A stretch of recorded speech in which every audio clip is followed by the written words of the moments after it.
હવે આજે આપણે મધ્યવર્તી સ્થિતિ એટલે કે માહિતીના નિયમનની અંદર મધ્યવર્તી સ્થિતિનું એક ત્રીજું માપ છે મધ્યસ્થ. એની અંદર આપણે વાત કરી. લાસ્ટ ટાઈમ આપણે વાત કરી કે સરાસરી અને બહુલક અને એનો વિસ્તાર. ત્યારબાદ હવે મધ્યસ્થ. મધ્યસ્થ એટલે શું? તો મધ્યવર્તી સ્થિતિનું આ એક એવું માપ છે જે સરાસરી જેમ આપણે શોધીએ છીએ, જેમ આપણે બહુલક શોધીએ છીએ, એ જ પ્રમાણે આપણે મધ્યસ્થ પણ શોધીશું. તો મધ્યસ્થ જ્યારે આપણે શોધવું હોય તો એની આપણે જો વ્યાખ્યાને સમજીએ તો આપેલ માહિતીના અવલોકનોને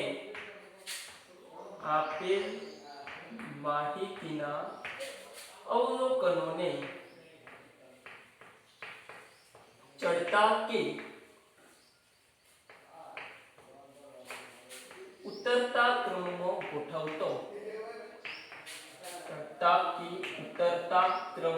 ગોઠવતો બરાબર મધ્યમાં આવતા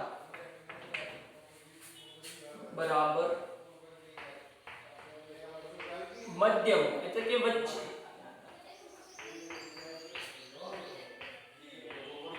આવતા અવલોકનને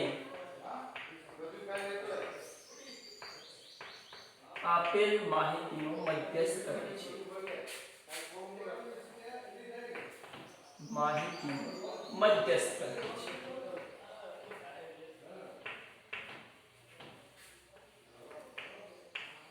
એટલે કે સૌપ્રથમ આપણને જે માહિતી આપેલી છે એ માહિતીને આપણે કહી તો સૌપ્રથમ ચડતા ક્રમમાં ગોઠવવી પડશે કે ઉતરતા ક્રમમાં ગોઠવવી પડશે. તો સૌપ્રથમ આપણા માટેનો મુદ્દો છે કે ચડતા અને ઉતરતા ક્રમમાં. ચડતા ક્રમમાં કઈ રીતે ગોઠવી શકાય? તો આપણે જાણીએ છીએ કે ચડતા ક્રમમાં ગોઠવવી હોય તો સૌથી પહેલા આપણે નાની સંખ્યા, મોટી સંખ્યા, મોટી સંખ્યા, મોટી સંખ્યા એ રીતે આપણે લઈ શકીએ છીએ.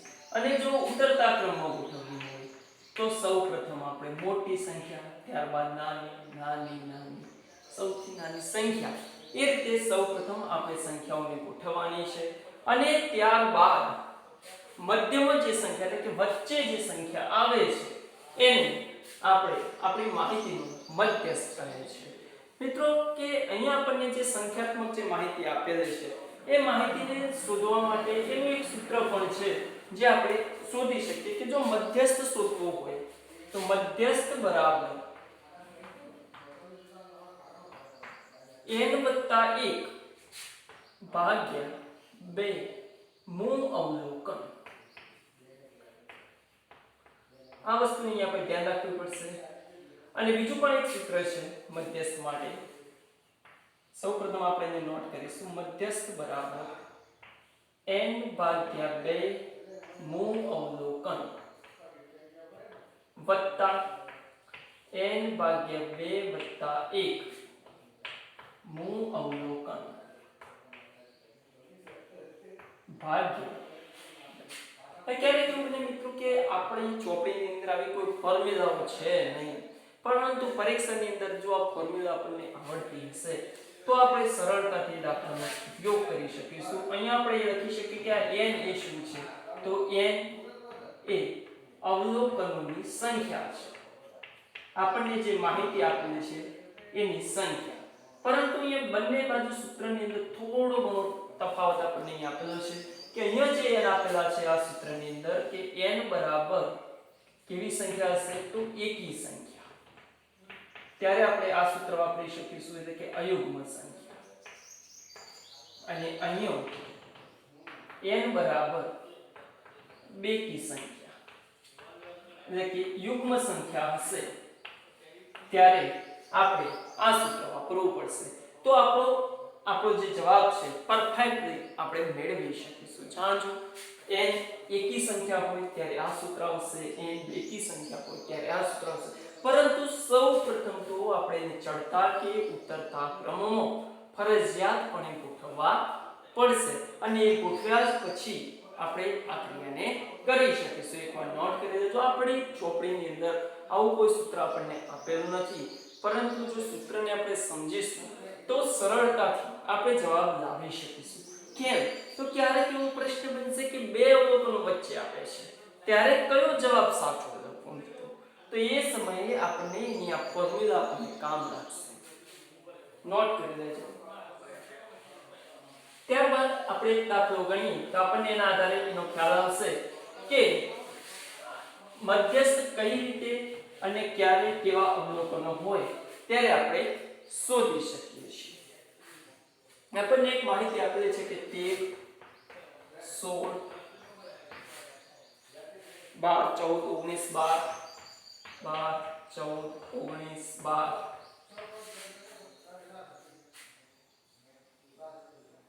14, માહિતીનો બહુલક તથા મધ્યસ્થ શોધો. બરાબર છે, અહીં યાદ રાખજો મિત્રો. તો બહુલક અને મધ્યસ્થ જ્યારે આપણે શોધવો હોય ત્યારે સૌપ્રથમ તો આપણે માહિતીના જે અવલોકનો છે એને આપણે ચડતા ક્રમમાં ગોઠવી દઈએ. ચડતા ક્રમમાં ગોઠવતો જોજો. હવે ચડતા ક્રમમાં જ્યારે ગોઠવીશું ત્યારે સૌપ્રથમ કેવી સંખ્યા આવશે? નાની. તો આની અંદર સૌથી નાની સંખ્યા છે હાલ 12, તો 12. પણ અહીંયા જોઈએ તો 12 કેટલી વાર છે? 1, 2. ત્યારબાદ 13 છે, 13 પણ 2 વાર છે, 14 3 વાર છે, 15 માહિતી નથી, 16 અને 19. જલ્દી 1 2 3 4 5 6 7 8 9. ઉતાવળની અંદર કોઈ અવલોકન ભૂલથી રહી ના જાય એ આપણે ધ્યાનમાં લેવાનું છે. તો આપણે કહીએ 1 2 3 4 5 6 7 8 9. એટલે કે n આપણા માટે જે અવલોકનો છે 9 છે. અને 9 એટલે કે આપણે કેવી સંખ્યા કહીએ છીએ કે એકી સંખ્યા છે. હવે સૌપ્રથમ આપણે વાત કરીએ કે બહુલક. તો બહુલકની અંદર આપણે કીધું કે એને ગોઠવવાની જરૂર નથી, પરંતુ જો આપણે એને ગોઠવેલા હશે તો સરળતાથી આપણે એનો જવાબ આપી શકીશું. તો અહીંયા જોઈએ તો 12 2 વાર છે, 13 પણ 2 વાર છે, પરંતુ સામે જુઓ 14 કેટલી વાર આપેલા છે? 3 વાર. તો આપણે સીધો લખી શકીએ કે 14 વધારે વાર આવે છે તો માહિતીનો બહુલક થશે 14. બરાબર છે. ત્યારબાદ આપણે વાત કરીએ કે મધ્યસ્થ. હવે મધ્યસ્થ માટે એમ કીધું છે કે મધ્યમાં આવતી સંખ્યા. મધ્યમાં આપણે જોઈએ કે 9 સંખ્યાઓ છે, તો 1 2 3 4 સંખ્યા, અને આ બાજુ આપણે 4 સંખ્યાઓ લઈ લઈએ અને પાછળ પણ 4 સંખ્યાઓ લઈ લઈએ. આ બાજુ 4 સંખ્યાઓ છે, આ બાજુ 4 સંખ્યાઓ છે, ટોટલ 9 છે. તો 4 4 તો વચ્ચે કઈ સંખ્યા આવે છે? 14. તો આપણી માહિતીનો મધ્યસ્થ પણ 14 થાય આવું આપણે કહી શકીએ. પરંતુ જો તમે સૂત્રનો ઉપયોગ કરશો તો સરળતાથી ગણી શકશો. કેમ?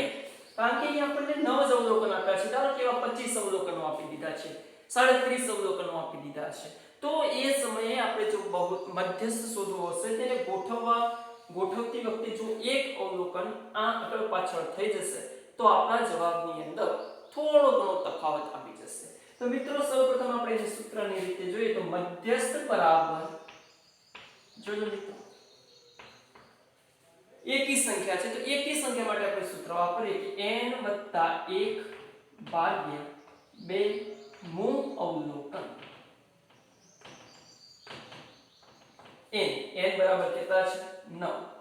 9 + 1 ભાગ્યા 2 મૂળ અવલોકન. હવે 9 + 1 એટલે 10, 10 ભાગ્યા 2 મૂળ અવલોકન. ये મિત્રો ધ્યાન રાખજો ખાસ. હવે 10 ભાગ્યા 2 એટલે કે 5 મૂળ અવલોકન. ક્યારેક એવું બનશે કે બાળકો છે કે સાહેબ જવાબ આવી ગયો છે, અહીંયા લખી જશે કે 5 એ આપણો જવાબ થશે. હકીકતે આપણો 5 એ જવાબ નથી. અહીંયા 5 મૂળ અવલોકન. હવે આપણે જે ગોઠવ્યું છે એની અંદર 5મી સંખ્યા ગણો. પહેલી, બીજી, ત્રીજી, ચોથી અને પાંચમી. કે આ 5મા નંબરની આપણી સંખ્યા છે. એનો અર્થ કે 5મો અવલોકન આપણું કેટલું છે? 14. તો આપણે સરળતાથી માહિતીનો મધ્યસ્થ આ રીતે શોધી શકીએ છીએ. આપણને કન્ફ્યુઝન ક્યારે તો હવે આપણે નેક્સ્ટ ઉદાહરણની અંદર જોઈએ કે 9 છે તો 9 + 1 એટલે 10 ભાગ્યા 2 એટલે 5 થઈ ગયા, આપણને ખ્યાલ આવી ગયો. ધારો કે 17 છે તો 17 + 1 એટલે 18, 18 ભાગ્યા 2 એટલે કે 9, 9 ની સંખ્યા આપણે જાણી લઈશું. પરંતુ જો અહીંયા કોઈ બેકી સંખ્યામાં જવાબ આવશે ત્યારે આપણને કન્ફ્યુઝન થશે કે આપણે જવાબ કઈ રીતે લખવો. એકવાર નોટ કરી લેજો.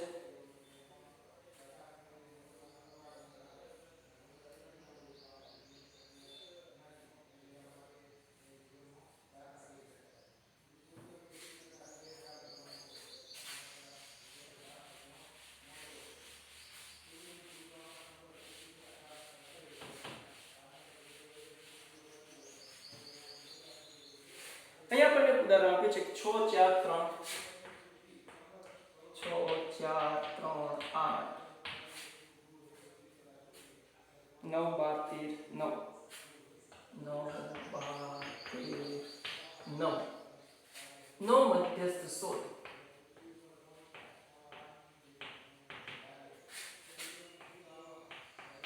તો વિતરણની અંદર આપણે જોઈ શકીએ કે મધ્યસ્થ જ્યારે શોધવો છે તો સૌપ્રથમ ચડતા કે ઉતરતા ક્રમમાં ગોઠવી દઈએ. ચડતા ક્રમમાં ગોઠવો. તમે ઉતરતા ક્રમમાં પણ ગોઠવી શકો.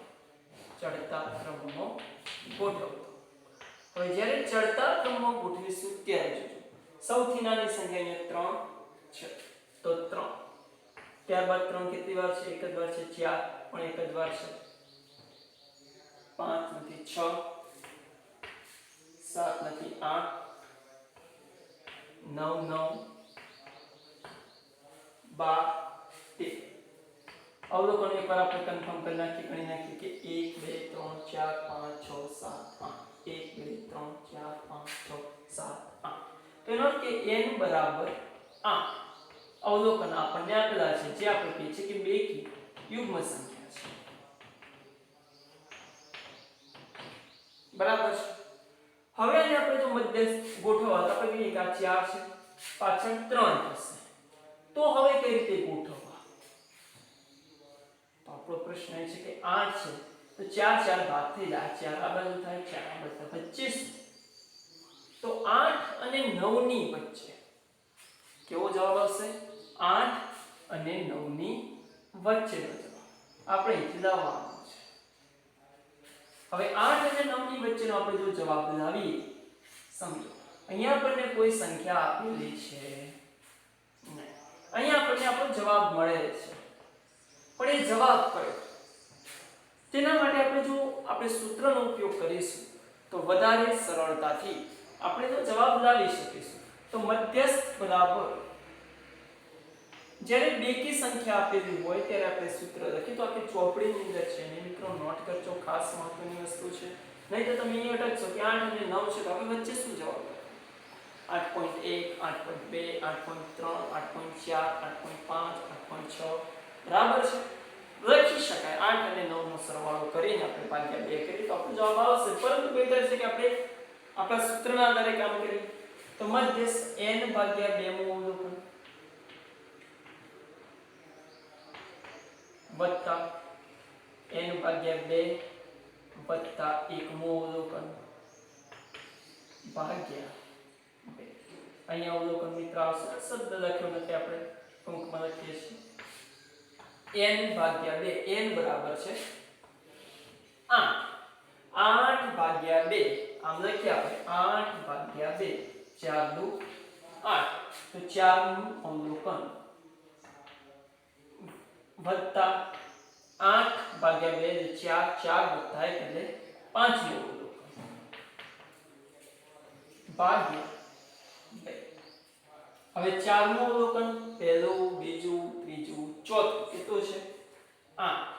5 નું અવલોકન તો 4 પછી 5 9 ભાગ્યા 2. 9 વત્તા 8 એટલે કે 17.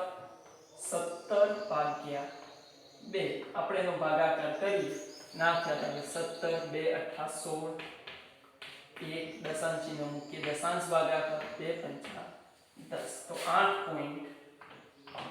એનો અર્થ કે આપણો જે જવાબ છે 8 અને 9 ની વચ્ચે આવી જાય છે. તો આપણે આ રીતે સરળતાથી કોઈ પણ ગણી શકીએ. ધારો કે એવું બની શકે કે આપણને સૂત્ર યાદ નથી, આપણે જ્યાં ભાગ પાડી દીધા છે તેની વચ્ચેનો જવાબ આપણે અંદાજિત લખી શકીએ છીએ. ઉદાહરણ જોઈએ આપણે એ રીતે જોજો.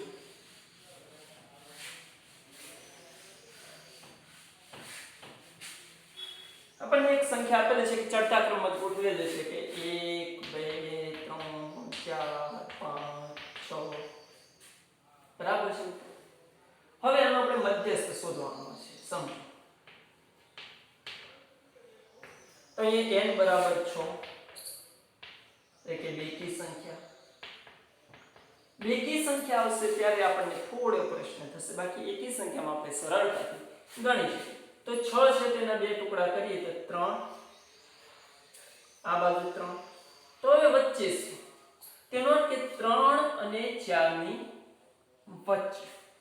તો આપણે જો મધ્યસ્થ શોધવું હોય તો આપણે આ રીતે પણ શોધી શકીએ કે મધ્યસ્થ બરાબર 3 + 4 ભાગ્યા 2. 4 ને 3 7, 7 ભાગ્યા 2 તો 3.5 બરાબર છે. તો આ રીતે આપણે સરળતાથી મધ્યસ્થને પણ જોઈ શકીએ છીએ. ત્યારબાદ વાત કરીએ કે આવૃત્તિ ચિહ્ન.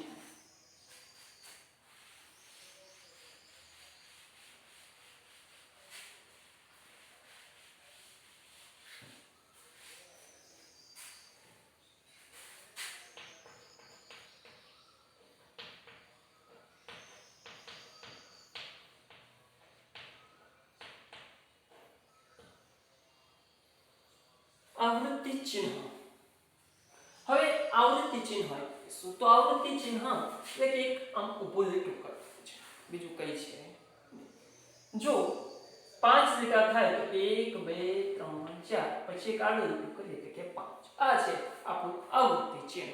હવે આ આવૃત્તિ ચિહ્નના ઉપયોગ દ્વારા આપણે માહિતીને દર્શાવવી છે.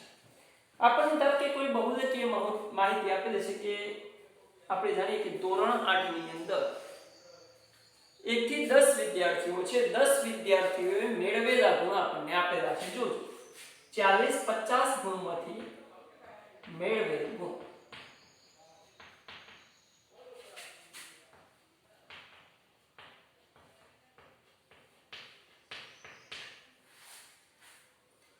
અથવા આપણે સમજીએ કે 10 ગુણમાંથી મેળવેલા ગુણ છે. 10 ગુણમાંથી મેળવેલા ગુણ છે. વિદ્યાર્થીઓ આ રીતે મેળવ્યા છે. કોઈએ 4 5 7 7 8 10 7 6 5 4. આપણને આ 10 વિદ્યાર્થીઓ આપેલા છે એટલે કે 10 અવલોકનો આપેલા છે. સમજો બરાબર છે. 10 વિદ્યાર્થીઓ છે. 10 વિદ્યાર્થીઓએ 10 ગુણમાંથી પરીક્ષામાં મેળવેલા ગુણ આપણને આપેલા છે. હવે એને આપણે આવૃત્તિ ચિહ્ન દ્વારા દર્શાવવાના છે. સમજો કે આવૃત્તિ ચિહ્નનો ઉપયોગ કરી આપણે એને દર્શાવવા છે. તો મિત્રો અહીંયા આપણે જાણીએ કે આમાં જો સૌથી ઓછામાં ઓછા ગુણ કેટલા છે, ઓછા ગુણ પહેલા એને આપણે શોધી નાખો. એક ઓછા ગુણ અને એક વધુ ગુણ કેટલા છે જોઈએ. 10 માંથી વધારેમાં વધારે કેટલા મેળવેલા છે અને ઓછામાં ઓછા કેટલા મેળવેલા છે? 4. એટલે કે સૌથી નાની અને સૌથી મોટી સંખ્યા અહીંયા 4 છે ઓછા ગુણ, અને સૌથી મોટી સંખ્યામાં 10 છે. એનો અર્થ કે આપણે જે માહિતી આપણને આપેલી છે તે 4 10 તથા એની વચ્ચેની આપેલી છે. તો અહીંયા આપણે એક આવૃત્તિ કોષ્ટક બનાવી જોઈએ. કોષ્ટક આપણને આ રીતે બનાવી કે આવૃત્તિ ચિહ્નનો ઉપયોગ કરીએ. ફૂટપટ્ટીની મદદથી આપણે કોષ્ટક બનાવી શકીએ છીએ. આપણે 3 ભાગ પાડવાના છે. એક તો મેળવેલ ગુણ,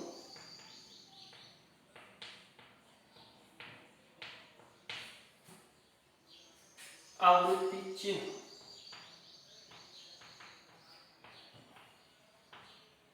અને આવૃત્તિની સંખ્યા.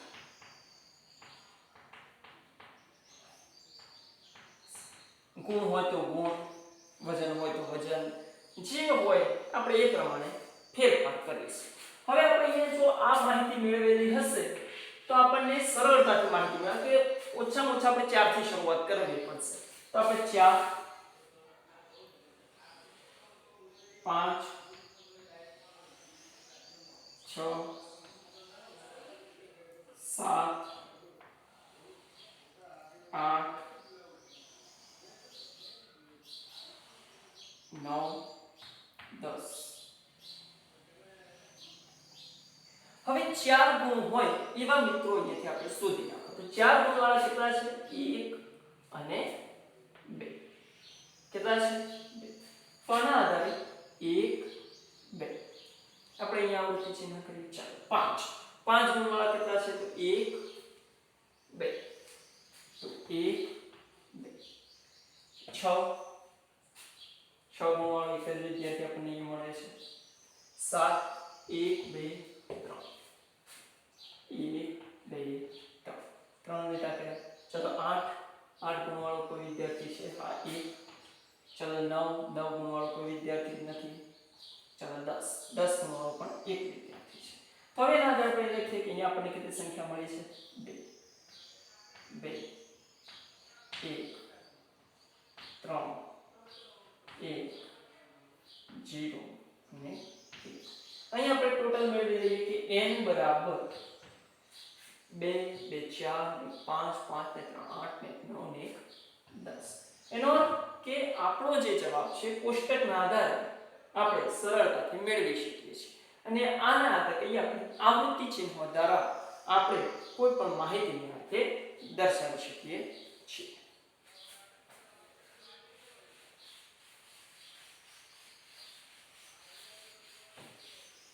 તો આવૃત્તિ ચિહ્નની મદદથી જ્યારે આપણે કોઈ પણ માહિતીની મિત્રો દર્શાવવી હોય ત્યારે એક વસ્તુ ધ્યાનમાં રાખવાની ખાસ સૌથી ઓછી સંખ્યા હોય એને ખોલી દો પહેલા સૌથી વધારે સંખ્યા હોય એને શોધી દો ત્યારબાદ એની વચ્ચેથી આપણે એ સંખ્યાઓને આવૃત્તિ ચિહ્ન દ્વારા દર્શાવી શકીએ આપણે પહેલા વાત કરીએ કે ધારો કે અહીંયા 7 સંખ્યા મળે છે કે 7 આવૃત્તિ ચિહ્ન થાય છે સમજો તો કઈ રીતે દર્શાવવા તો 1 2 3 4 5 6 7 ત્યારબાદ કોઈ કહેશે ધારો કે સાહેબ 12 આવૃત્તિ ચિહ્ન મળે છે તો 1 2 3 4 5 1 2 3 4 5 5 ને 5 10 10 ને 2 12 તો આ રીતે આપણે આવૃત્તિ ચિહ્ન દ્વારા પણ આવૃત્તિ ચિહ્નનો ઉપયોગ કરી માહિતીને દર્શાવી શકીએ છીએ એના માટે આપણે 3 પુસ્તક બનાવવાના રહેશે આપણને જે ગુણ આપેલા છે વચન આપેલા આપણને જે માહિતી ટૂંકમાં આપેલી છે એ માહિતી ત્યારબાદ એને લગતા આવૃત્તિના ચિહ્નો એટલે કે આપણે ડેટા કરવાના છે ત્યારબાદ આવૃત્તિની સંખ્યા ગણવાની છે અને એ આવૃત્તિની સંખ્યા છેલ્લે આપણે ટોટલ મેળવીશું તો આપણને જે કુલ આવૃત્તિ આપેલી છે એને મળતી હોવી જોઈએ કારણ કે આપણને 50 આવૃત્તિની સંખ્યા આપી હોય અને આપણને 49 મળે છે એનો અર્થ કે આપણે આપણા દાખલાની અંદર કંઈક ભૂલ કરી છે તો એ પણ આપણે એના આધારે શોધી શકીએ છીએ આ રીતે આપણે વર્ગીકૃત માહિતી હોય અવર્ગીકૃત માહિતી હોય સરળતાથી આપણે દાખલાને આવૃત્તિ ચિહ્ન દ્વારા દર્શાવી શકીએ છીએ ધન્યવાદ